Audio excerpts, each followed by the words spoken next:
नहीं, कांग्रेस पार्टी कभी भी टिकटों का ऐलान कर सकती है और निश्चित तौर पर कांग्रेस पार्टी ने ये तय किया है कि नगर निगम के जो चुनाव है वो सारे जो हमारे प्रत्याशी है वो आज 27 तारीख तक अप्लाई करेंगे और हमारे जो प्रदेशाध्यक्ष है वो इस बारे में विस्तृत चर्चा करके आगे उनकी घोषणा करेंगे। सर, युवा चेहरों को क्या तवज्जो दी जाएगी या पुराने चेहरों पे ही?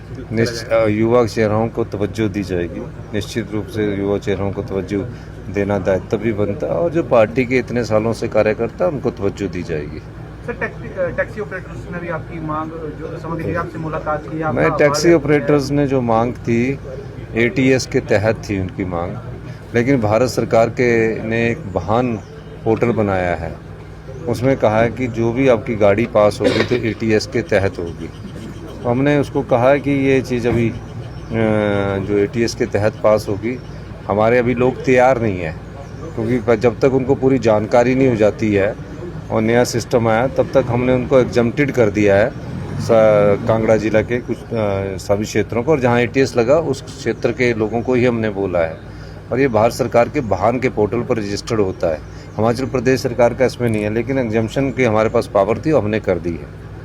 सर, नगर निगम धर्मशाला ने आचार संहिता लगने के बावजूद भी टेंडर जारी कर दिए हैं, क्या कहना चाहेंगे सर? नहीं, वो टेंडर जारी किए होंगे तो उसको पोस्टपोन करना पड़ेगा। काय के टेंडर जारी किए हैं ये सब जो धर्मशाला, मुझे पता नहीं, वो तो वहाँ का। सर, आप कांगड़ा को पर्यटन राजधानी के रूप में विकसित करने का प्रयास कर रहे हैं, तो कांगड़ा जिला के लिए और कौन सी ऐसी नई योजना? देखो, कांगड़ा जिला के लिए सबसे बड़ा बात जो है वो कांगड़ा के एयरपोर्ट की एक्सपेंशन है, और एयरपोर्ट की एक्सपेंशन कभी कोई कल्पना भी नहीं कर सकता था कि 3,500 करोड़ रुपया हम एयरपोर्ट की लैंड एक्विजिशन के लिए देंगे।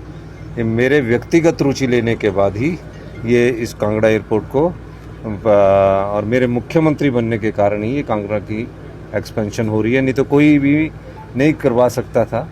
निश्चित तौर पर 3,500 करोड़ रुपए कहाँ से लाना था। और जो भी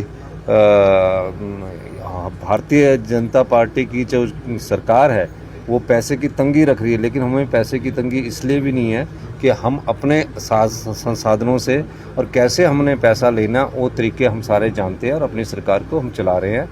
लेकिन हम को कहना चाहते हैं कि सबसे बड़े एयरपोर्ट का एक्सपेंशन होगा, फिर इंटरनेशनल स्टैंडर्ड का एक हम कन्वेंशन सेंटर बनाने जा रहे हैं जो तपोवन के नज़दीक बनेगा, ताकि, और तीसरा बनखंडी में इंटरनेशनल स्टैंडर्ड का जू बनने जा रहा है ताकि पर्यटक आए और यहाँ 2-3 दिन रुके। उसका क्या फ़ायदा होगा कि कांगड़ा के लोगों की आर्थिक समृद्धि होगी। और निश्चित रूप से पालमपुर और इन क्षेत्रों का हम विकास करने जा रहे हैं।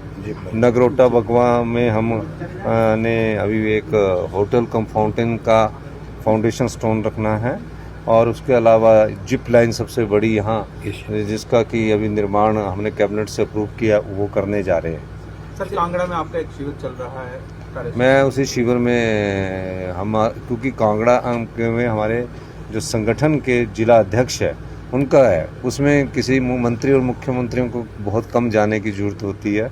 उनकी ट्रेनिंग हो रही है किस प्रकार से पार्टी आगे RSS की मूल विचारधारा का मुकाबला करेगी, उस आधार पर लोगों को ट्रेन किया जा रहा है। किस प्रकार की राष्ट्रवाद की विचारधारा को साथ लेकर, देश की एकता और अखंडता को साथ लेकर की विचारधारा को आगे लेकर हमें बढ़ना है। उस संदर्भ में मैं भी उनसे सिर्फ मुलाकात करने जा रहा हूँ, और वो 10 दिन से यहाँ तपते गर्मी में, चाहे वो MP है चाहे कोई है, उसमें वो अपनी ट्रेनिंग ले रहे हैं। समापन पे क्या राहुल गांधी जी कांगड़ा प्रवास पर राहुल गांधी जी कांगड़ा प्रवास पर आएंगे। खड़गे साहब का सर फाइनल हुआ? नहीं, राहुल गांधी जी आएंगे, खड़गे साहब का अभी कोई फाइनल नहीं हुआ है। धन्यवाद। Thank you very much.